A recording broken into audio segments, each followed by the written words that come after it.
With a stroke of his pen, President Woodrow Wilson created the Reserve Officers Training Corps, or ROTC, when he signed the National Defense Act of 1916.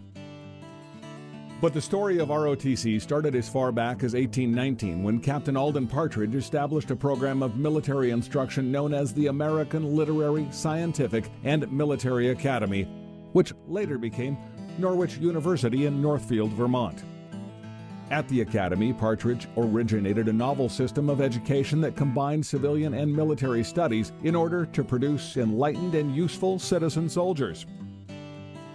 The Vermont institution served as a model for several military academies and colleges founded by Partridge or his students at locations throughout the United States.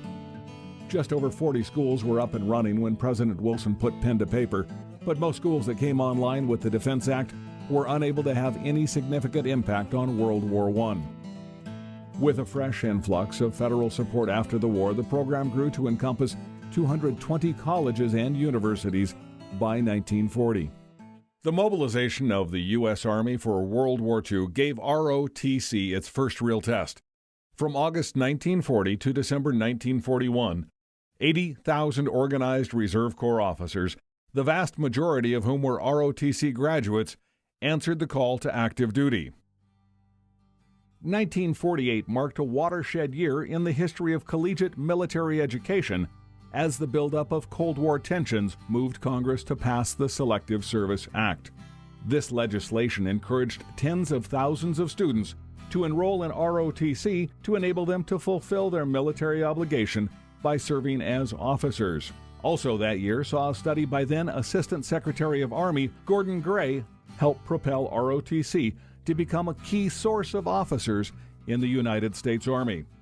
In 1964, the ROTC Vitalization Act authorized government financial assistance in the form of college scholarships, which are now used as an incentive to attract talented young people to the program. A number of efforts occurred in the 1970s to spur recruiting and attract students of a higher quality to the program. The Army raised subsistence allowances and scholarships and authorized new training programs such as airborne and air assault schools, the early commissioning program for military junior colleges, and the simultaneous membership program. The entire ROTC program was open to women in the fall of 1973. Within 2 years, women accounted for more than 29% of enrollment. In the early 1980s, U.S. Army Training and Doctrine Command Commander General William R. Richardson helped develop a new model for ROTC by adapting many of the new ideas being used in ROTC's 4th region. On May 2, 1986, Cadet Command was established at Fort Monroe, Virginia, with Major General Robert E. Wagner as its commander. Cadet Command provided policy, direction, curriculum development, instructor training, and scholarship administration for future leaders. Since the command's establishment, cadet training assumed a new intensity and rigor. Commanders also emphasized life skills as a vital ingredient to the Army ROTC Military Science Corps curriculum of tactical training, individual military skills, and squad tactics. Over the last 25 years, Cadet Command has become the largest officer-producing organization in the American military, responsible for commissioning more than 70% of the officers assessed into the Army each year.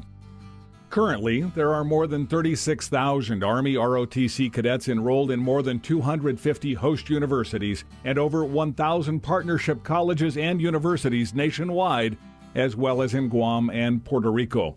This is the next generation of America's finest leaders. They are one of the best led, the best trained, and the best equipped corps of men and women who will use their professional training in management, discipline, and leadership as a solid foundation for a successful military or civilian career. The challenges of today's global environment require our junior leaders to be ready upon graduation to deploy and lead our soldiers on the battlefield. In recent years, cultural awareness has blossomed into a valuable part of the curriculum and includes studies of the regional geography of Iraq, Iran, and Afghanistan. In 2010, Cadet Command officially launched its Cultural Understanding and Language Proficiency Program. More than 1,600 Army ROTC cadets has spent part of their summers fanned out around the globe, performing various humanitarian missions and training alongside their host country's military in Asia, South America, and Europe. Today, Army ROTC is one of the largest scholarship awarding organizations in the world. Approximately $250 million in Army ROTC scholarships will be awarded to more than 15,000 recipients in the coming year. All scholarships are up to full tuition at 2, 3, or 4 years.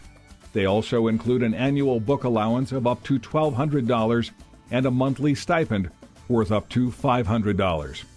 Upon college graduation, newly commissioned Army lieutenants step into an immediate leadership position. Scores of Army senior leaders, corporate and government executives can attest to the fact that the training they received in college through Army ROTC provided a strong foundation for their success in their military and civilian careers. Prominent Army ROTC alumni include Colin Powell, former U.S. Secretary of State and former Chairman of the Joint Chiefs of Staff; Samuel Alito Jr., Supreme Court Justice; Sam Walton, founder of Walmart; Lenny Wilkins, Basketball Hall of Famer, is both player and coach; Earl Graves Sr., Chairman and publisher of Black Enterprise magazine; Nancy Curry, Space Shuttle astronaut; and Lou Holtz, legendary football coach, sports analyst, and motivational speaker. ROTC was a defining experience in my life. When I entered college at the City College of New York in Harlem in 1954, I wasn't sure what I was going to do in life. Started out in engineering, but that really wasn't my thing. But it was in the fall of that year, after I'd been at City College for about 6 months, that I discovered ROTC. And I thought, this looks pretty good. I was a kid who needed direction. I was a kid who needed discipline. I was a kid who needed some order in my life. And so I joined ROTC, and I joined the Pershing Rifles, which is a fraternity within ROTC. And as a result of ROTC, I found a purpose in life. But more importantly, I found something that I love, something that I love doing, and that was being an officer, being a cadet first. And that became my goal, to become an officer in the United States Army. But it was more than that. It gave me an opportunity to serve. It gave me the opportunity to learn a lot about my country, to learn a lot about the history of my country, to learn discipline and order. So I'm a great believer in ROTC, both senior and junior ROTC. It gave me a start in life and gave me the ability to rise according to my ability, according to my willingness to work hard. All of those things I learned in ROTC, and I applied them for the rest of my life and career. Congratulations to ROTC for all it's doing. Congratulations to Cadet Command for its 25 years of service and what it's going to be doing in the future. In addition to training the next generation of Army leaders, Army Cadet Command oversees a model citizenship program, the Army Junior Reserve Officer Training Corps. Junior ROTC is in 1,731 high schools nationwide and in select Department of Defense schools overseas. The program serves more than 320,000 students, the majority of them in demographically disadvantaged school districts. The value of our Junior ROTC program is immense. This program focuses on strengthening the youth of this nation and produces measurable results. Junior ROTC cadets have a graduation rate nearly 20% higher than their peers, higher grade point averages and attendance records, and lower incidences of disciplinary problems. We are teaching them to be civically engaged, productive citizens with an emphasis on personal responsibility and service to their communities. Today, we live in a complex time where the need for strong global leadership is at an all-time high. Freedom is not free. It is earned by each new generation of Americans, as it must be. It is now that we need leaders from all walks of life to step in service to protect and defend the values and principles that make this nation great. Truly, it is the future leaders of America who can make our Army strong as we forge onward with the Cadet Command legacy of training to lead.